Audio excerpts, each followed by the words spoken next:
Good morning, students. Welcome to Operation and Maintenance of Solar Electric System class.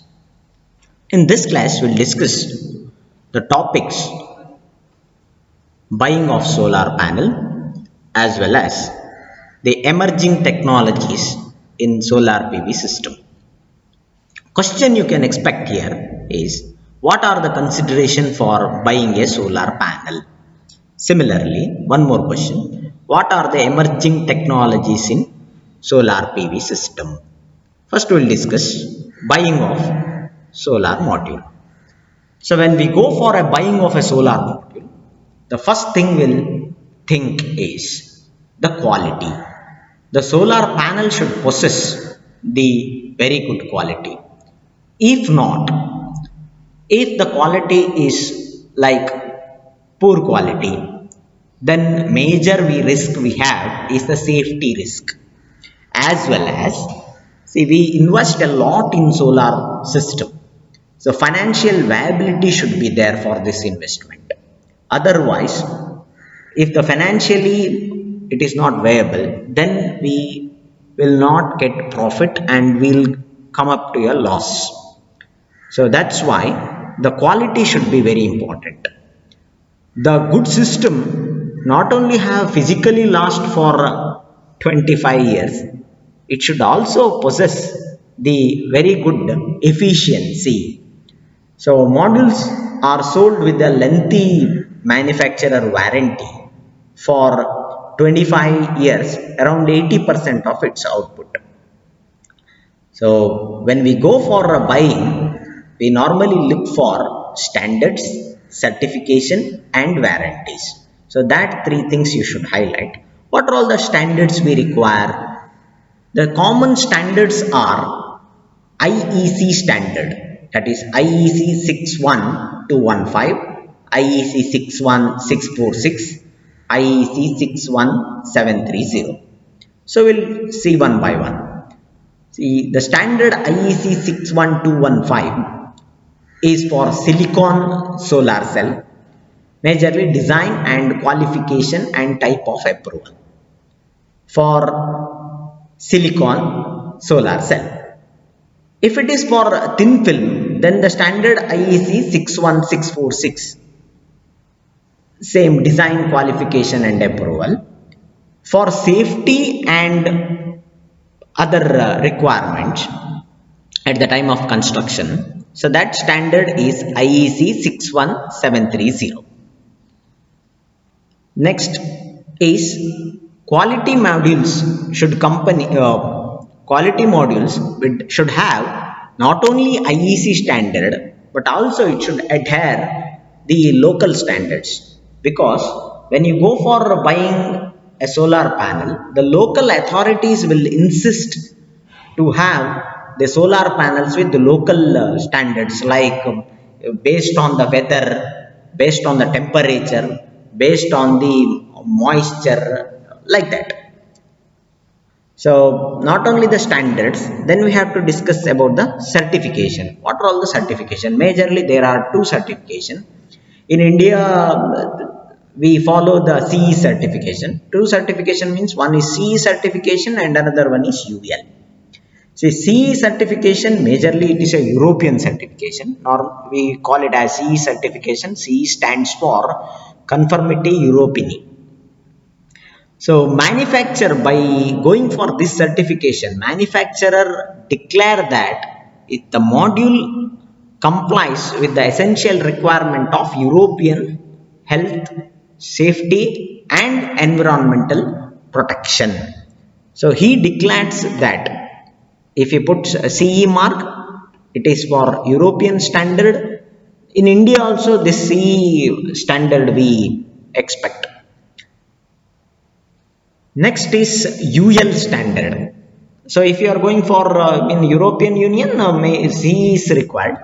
If you are going for in American, then we majorly require UL, Underwriters Laboratory.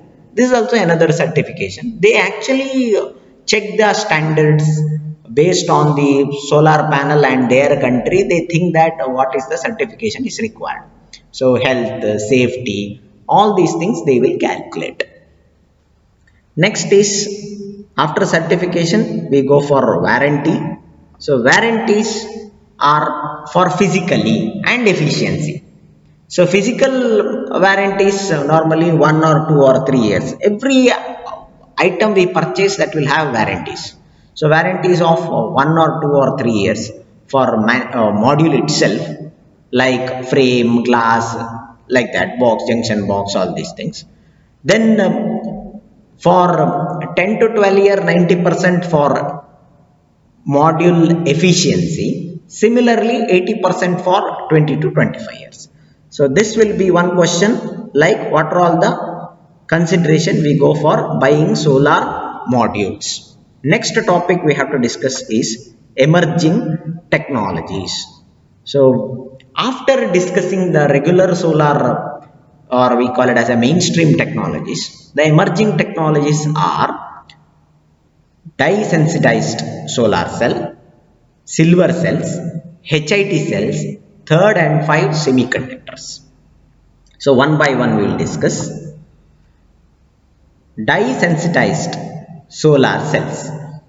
So this dye solar cells use titanium dioxide that is used in toothpaste, and colored dyes can be manufactured at much lower cost than the other solar cells, and it also works at very low light also. Major advantage here, it is a transparent, so it can be used when it is a transparent, you can use it like a glass, or yeah, like windows and all these things. So that will be better for like you can grow under the solar cell like plants, vegetables, like that. So it is having a efficiency of 12% in the laboratory, and at workplace it will be around 7%.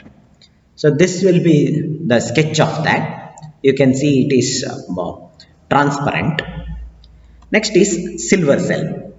So silver cell is developed in Australian National University. So it is very thin monocrystalline solar cell, and it is bifacial. Both the sides we can use it, and its efficiency is around 19% in laboratory, and it claims around 13.8 in the workplace. So this is a silver solar cell. What is this HIT? Heterojunction with the intrinsic thin layer photovoltaic cell. So HIT module use both crystalline silicon solar cells and amorphous silicon thin film technology. So in this module efficiency around 17 to 22%. Last technologies here, third and fifth semiconductors.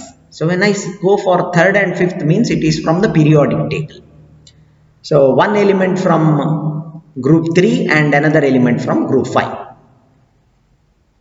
So it will have a multi-junction. Multi-junction normally in monocrystalline or in PN we have silicon's mainstream technology only two cell junction, that is P and N. Here it will be more than two junctions. So then we require here the concentration of light, solar concentrators. So solar concentrator we will discuss in separate topic. So it catches the sunlight and it concentrates to a particular place. So when you go for a solar concentrator and all, it will be expensive. So its efficiency is very high compared to the other technologies. It claims 41.6%. So we come to a conclusion here, like, so we have discussed two topics. You can expect two questions here. The first question is, what are the consideration for buying of solar panel? And second one is, what are the emerging technologies? Thank you, students.